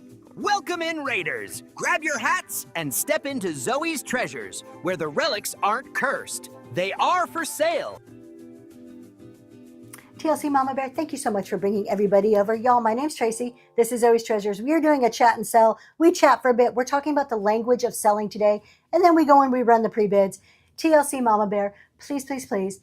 I know who you are. I know how wonderful you are, but feel free at any time to put in the chat who you are, what you do, what you sell, when you're selling it, and all those details so people can follow you, please. Okay, awesome hoodies, by the way. Oh yeah, amazing hoodies. We have matching family hoodies. We still owe you a picture. Well, if we can ever put them on all at the same time to get the picture, we'll get it to you. That's our stumbling block. It seems like every time I want a picture, someone's is in the wash. I love discounts. You got that giveaway. Congratulations. Congratulations. So we're talking right now about bringing confidence and the language of selling. Your language is highly affected by the confidence. The more you are prepared, the more confident you show up and ready for your show, the easier the language side becomes of it. So you may be sitting there thinking, well, what does confidence have to do with language? It's about preparation. It's about coming ready. Look at somebody who's not confident. They are using the negative words we're going to talk about. People who are not confident are afraid to stand behind their products. They're discounting their products. They're minimizing their products without realizing it because of the lack of confidence in their product. And this is so particularly important for handmade people. If you're a handmade person and you're just like, well, who would want my stuff? You know, I'm not really famous yet. I'm still learning. I'm still practicing my art. Well, yeah, nobody's going to want that. But if you come to your show and you're like, I painted this portrait, look at the different, I used this type of, I know nothing about painting. I use this type of painting. I use this type of like acrylic paint and oil paint. And this is a technique that goes into this. Do you know how long this will last on your wall? This is never going to fade. This will stay perfect. And look at the signature here, and it's hidden in it, and these details. And you're confident about what you're doing makes all the difference in the world in the value that somebody's placing on it. It's that language. So the confidence really, it's the first step before you get to the language. Oh, handmade, I mean, confidence is important everywhere, but handmade almost even more so because it's so easy to doubt yourself. It's so easy to doubt. And your handmade items are an extension of you. That's your heart and soul you're pouring into these items. I go to an antique store and pick something up that I think is cool, you know, or I bid on an auction. So thank you so much. I pick stuff up that I think is cool. I'm putting my time and my efforts, but I'm not pouring my heart and soul into these items, right? That's different for handmade. So that confidence is highly important for handmade. And then let's get to the big part here, the negative words. We kind of touched on this earlier. What is the worst word you can use in selling? The most expensive, there you go. Just, the word just is the most expensive word in selling. I use it. We have all used it. Fugly. Yes, but every time he says fugly, people tend to buy the items. You had that one preloaded. You were ready. Sounds like your niece's words. It's just $10. It's just this. It's just minimizes, devalues, degrades, brings your items down. It's not just. Get rid of just. And I'm going to tell you, I'm not picking on the men. Women use just more than men do. I don't want to say historically, they have done studies on it where women are more likely to use the word. We have to justify everything. We feel as women that we have to justify our selling, our items, our products, and we don't have to. Just take the word just out of any context as a description to something and remove it. Okay. There's a proper time to use the words, but when you're describing your items, you're describing a process, you're describing something, how you did something, what you're selling, it doesn't belong there. It does not, I almost said it just does not belong there. It does not belong at all. You're hurting yourself. What are some of the other words? Put words in the chat that you feel makes things, devalues, cheapens, reduces the effect, lowers the bids. But I just want to say it. Cheap. Common, fire sale, today only, or yours for, very salesman-y, very card, only, if you want, average. None of these, liquidation, none of these words make you feel like, oh, I really want to buy that. They're kind of like, Now, if you're going for pity buys, you use those words all day long. You'll get pity buys. I don't think that's what we want. I've got lots more. Your scarcity's out the window with that one. I don't know anything about this. Now, I'm going to tell you a way about the I don't know anything about this. That's the next point. We'll get there. I'll let it go for. I'll do you a favor. I'll do you. Excuse me, I don't need your favors. Like, no, that's okay. Help me clear the shelves. Okay, so I need to get rid of my shit. Think about these words. Only, basic, ordinary. A lot of the same type of words that you guys are putting in all minimizes value. We could say it's just a vase. Or we could say a sweet little vase. Maybe it's a small vase. It's just a vase. It's just an ordinary white vase, or it is a sweet little vase. Any interest in this? Oh, don't ask, just run it. Just. Negative language creates negative anchors. We've talked last week, Monday, I think, we talked about anchoring and price anchoring on how our mind sticks to a price and then transfers that price to the next item. Anchoring works with words too. If you put a negative anchor in somebody's head, it's going to result in negative type bids. Okay, so negative language creates negative anchors, which creates low bids. We don't want that. So we don't want to anchor somebody into negative feelings.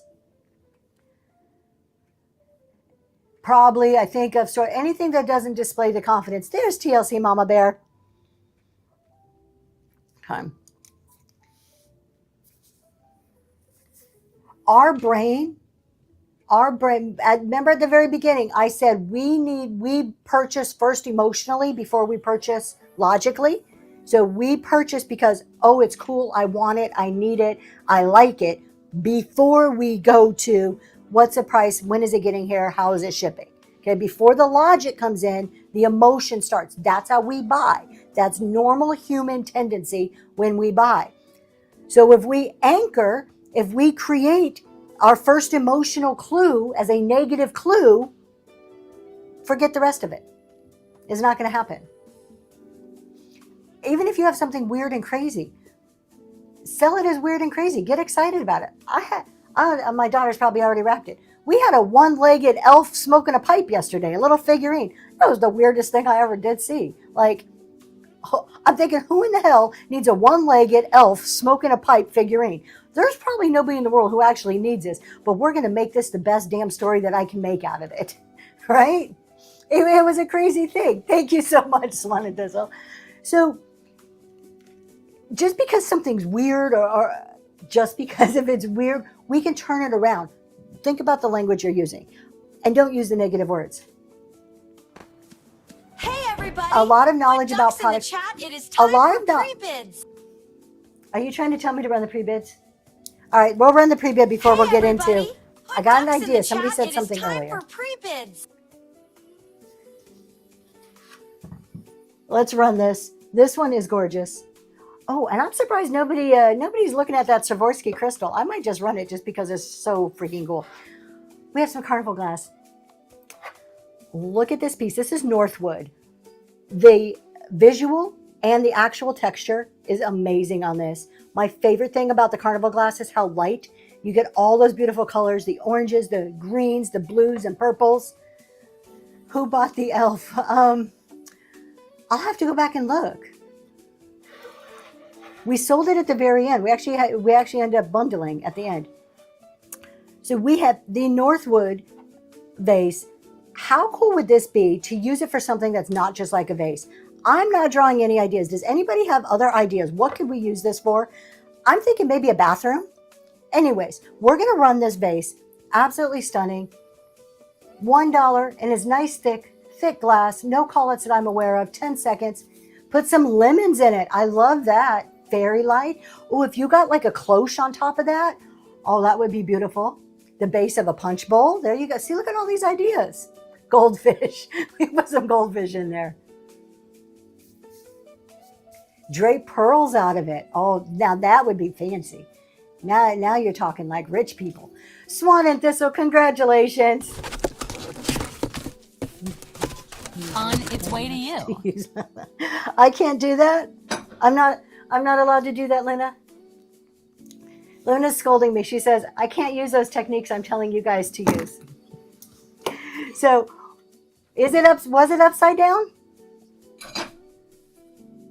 Like that instead? Multi-purpose. I don't know. It's beautiful. Either way, it's beautiful. So, one of the things I just did there, you put something on there as a cake stand. One of the things I did was, I'm at a loss. Is it a punch bowl holder? So it's the base and then you could put a big bowl. So you can get we have a clear one. Oh, I'd love to see what that looks like. one of the clear big punch bowls on there, that would be gorgeous. Yes, absolutely. He's not getting up to go get my punch bowl because now I want to see how this looks. Now I'm going to regret selling it because I'm like, oh, I could have done this. Are you going to go grab the punch bowl? We got to see how this looks together. If you don't know, if you are at a loss, it is in the storage. It's sitting on the floor where the shelf used to be. Good morning, Lori. If you don't know how to describe something, look, after like 50 items, I'm out of words too. I start resorting to super cute. And who here loves super cute? It just grates on my nerves. Those are like the words that everybody uses. You like super cute. I'm going to, Southern Charm, every time I see you, I'm going to describe everything as super cute. Just wait. Primitive Show is going to be all super cute. It's difficult. We run out of words. We get to the point where we're like on hour 2 and you're like, oh, I'm just tired. What do I say now, right? Banger. We all have words. Adorable. I say adorable. You do that. It's stunning. But it's in there. He couldn't find it if it was right in front of his face. So if you're out of words, what you can do is let the room complete your story for you. You don't have to know everything. People want to be part of your journey. We talk about what do we need to do on Whatnot? Be engaging. Engaging means bringing buyers, the interaction with the buyers in the room, people in the room, not just buyers, everybody, the interaction within the room. I made a cheat sheet and use it for my shows. Swan and Thistle, congratulations, you got that giveaway. It helps me keep my words from being short, and I love it. What a great, put a little thing, like I have ducks in the chat and still, I still forget, put a little sign up, tape it to your monitor or somewhere where you can see it. Love that. Oh, and she's a cutie. Yep. So if you're running out of words, involve the people in your room. Help with that engagement. You guys, what would this be perfect for? Help me figure this out. Like what I just did there. I'm not sure. We can use it as a vase. What would you guys use it for? How would you use it? What happened when I asked? The chat started going. People were involved. We're like, whose idea is the best idea? Oh, that's cool. This is cool. Isn't that what we want in our rooms? We want that engagement. So you can't do this with every single item, obviously. But throughout your show a couple of times, hey, what would you guys use this for? Would you have picked this up? Tell me about this. Let them be part of your story. Then it's a way to get a little break. It's a way to engage them. It's a way for them to then have a little bit of ownership. MG printer blocks. What does this say? I do, Cole Mary, I do that all the time too. I can't read this label. Can you guys see who's the maker's mark on this? Sometimes I have a pretty darn good idea who the maker is on something. I want you to focus in and be like, oh, that's Northwood. That's this type of glass. That's Lefton. That's Lennox. That's whatever. You're drawing attention without being like, this is Lennox and it's really collectible and it's really expensive. Hey, you guys, check out what does that say? Okay. And then you're creating that engagement. You're also creating that phantom ownership. When somebody's like, oh, that's a punch bowl. Somebody else in the room is thinking, I didn't know that. I have a huge glass bowl or crystal bowl that would look so cool on there. So what one person's saying may be helping the next person decide that they want to buy it. Hands on the nest are kicking your behind. And people follow each other. It's like a good comment in the chat. I follow. Yes, exactly. So that's part of the language. It doesn't always have to be your language. You involve the room in that. Oh, he told me to go find it. I'll go find it only if you get on camera and talk to people. Okay, he's on camera. You got to get on camera. They can't just stare at a blank screen. Oh, he's not going to get on camera. I'm going to go grab the punch bowl really quick. We got to try this out. Now that we've given the idea, we got to try this out. He'll talk to you. Let me see.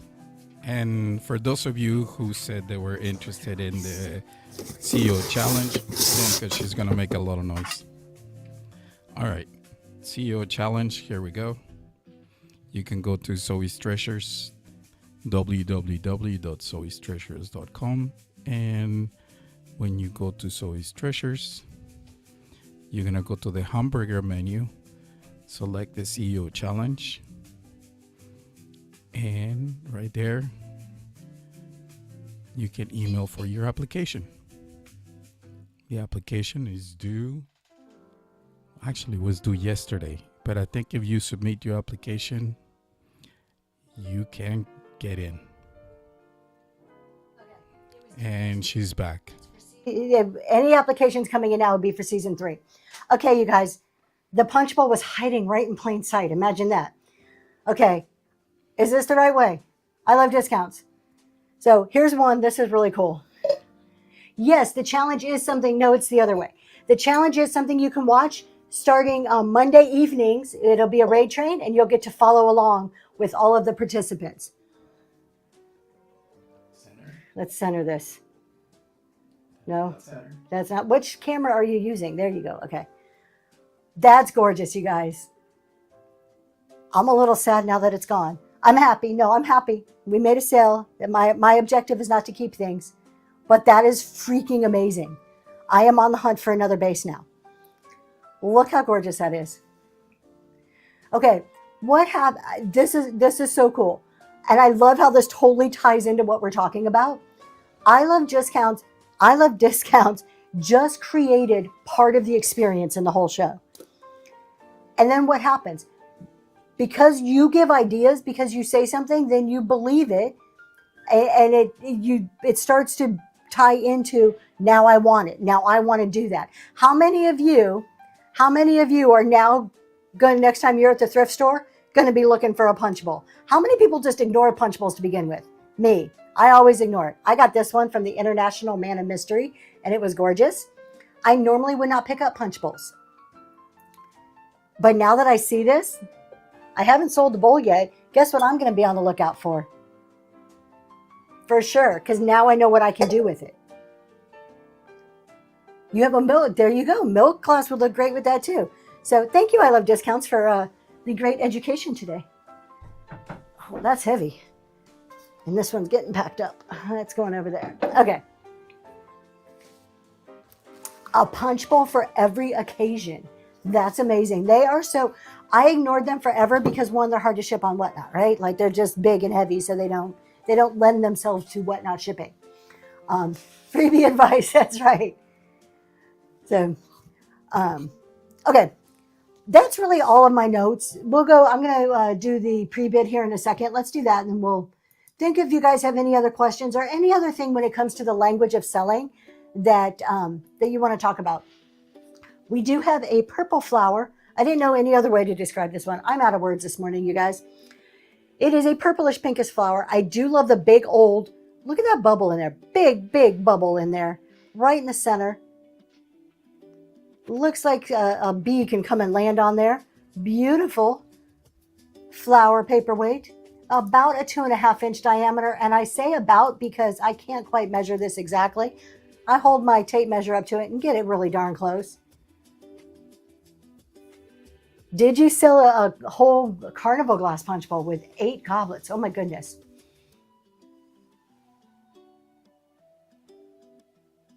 Forgotten memories from the language of selling. Lots more story to tell. There you go. Yeah, it's on there.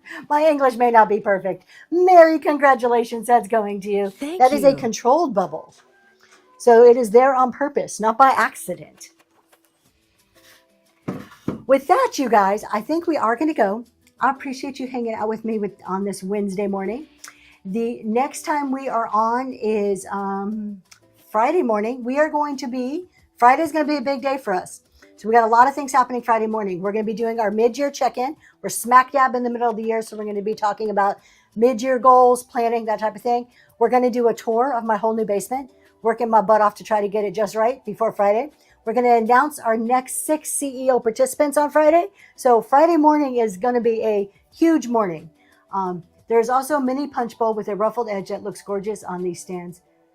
Oh, that would be pretty. They come in all different sizes. Yes, I'm so on lookout now. Now that I know that, I'm on a mission. Thank you guys so much. Thank you guys, Glass Grammy. I appreciate it. We're going to go. I don't know who's on. Do you have somebody in mind to rate already? He's looking. So if you guys like primitives, don't miss a primitive show, 8 a.m. on Saturday morning. And with that, you guys have a good rest of your week. Did I say it was your idea? I love discounts. All right, we are going to. I've got the raid going. Who we heading to? There we go. TBC Productions. Have a great day, everybody.